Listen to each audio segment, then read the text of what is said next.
وبه نستعين على أمور الدنيا والدين أشهد أن لا إله إلا الله وحده لا شريك له وأشهد أن محمدا عبده ورسوله لا نبي بعده أما بعد.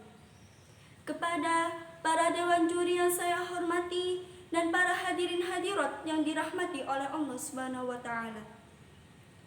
Pertama-tama, marilah kita panjatkan puja dan puji syukur kehadirat Allah Subhanahu wa taala karena berkat limpahan rahmat, taufik, hidayah serta inayahnya kepada kita semua, sehingga kita bisa bermuajahah di majelis yang insya Allah penuh barokah ini dengan keadaan sehat walafiat dan tanpa halangan satu apapun. Salawat serta salam semoga senantiasa tetap kita haturkan kepada junjungan kita Nabi Agung Muhammad Sallallahu Alaihi Wasallam yang telah membawa kita dari jalan yang gelap gulita menuju jalan yang terang benderang, yakni dinul Islam. Hadirin rahimakumullah, pada kesempatan kali ini izinkan saya berpidato tentang nabiku, idolaku. Hadirin yang dirahmati oleh Allah, di kehidupan ini kita sebagai manusia tentu mempunyai idola. Kalau anak-anak biasanya mengidolakan para tokoh-tokoh kartun seperti Superman, Batman, Iron Man, dan lain sebagainya.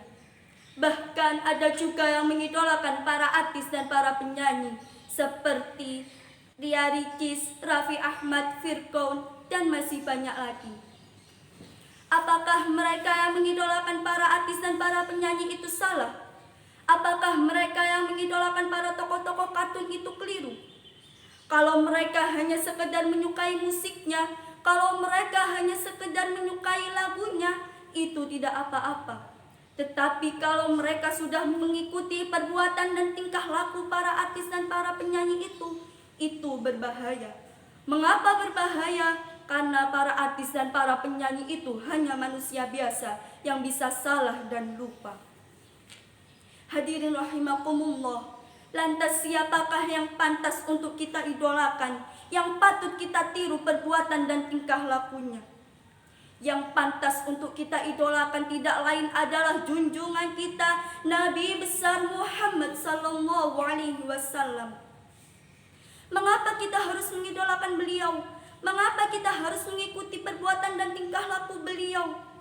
Karena beliau Nabi Muhammad Sallallahu Alaihi Wasallam akhlaknya sungguh mulia, perbuatannya senantiasa jujur, perkataannya selalu menyejukkan hati. Sebagaimana firman Allah Subhanahu wa taala, a'udzu billahi minasyaitonir rajim, wa innaka la'ala khuluqin 'adzim. Yang artinya, sesungguhnya engkau Muhammad akhlakmu sungguh agung. Nabi Muhammad sallallahu alaihi wasallam pun pernah bersabda, innama bu'ithu liutammima makarimal akhlak. Yang artinya, sesungguhnya aku diutus untuk menyempurnakan akhlak yang mulia. Hadirin rahimakumullah, pada suatu hari ketika Nabi Muhammad sallallahu alaihi wasallam hendak menuju ke Ka'bah, di tengah perjalanan beliau merasakan ada yang tidak biasa. Ternyata pada hari itu beliau tidak menjumpai orang kafir Quraisy yang biasanya melempari beliau kotoran, yang biasanya meludahi beliau ketika perjalanan ke Ka'bah. Setelah Nabi Muhammad bertanya kepada para tetangga kemana orang Quraisy tadi, ternyata orang Quraisy tadi sedang sakit.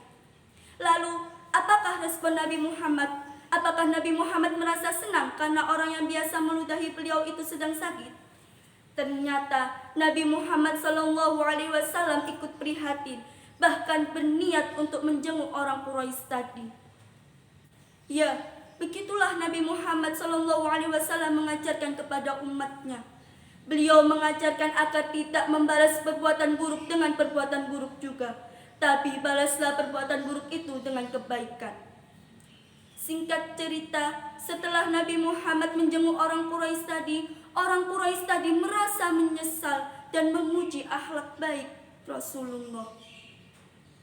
Dan orang Quraisy tadi memutuskan agar masuk Islam dan mengakui bahwa Nabi Muhammad SAW adalah utusan Allah Subhanahu wa taala. Hadirin rahimakumullah, demikianlah pidato yang dapat saya sampaikan. Semoga bermanfaat untuk kita semua. Mohon maaf bila ada kesalahan kata, baik disengaja maupun tidak disengaja. Burung irian, burung cendrawasih. Cukup sekian dan terima kasih. Wabillahi taufiq wal hidayah, waridha wal inayah. Assalamualaikum warahmatullahi wabarakatuh.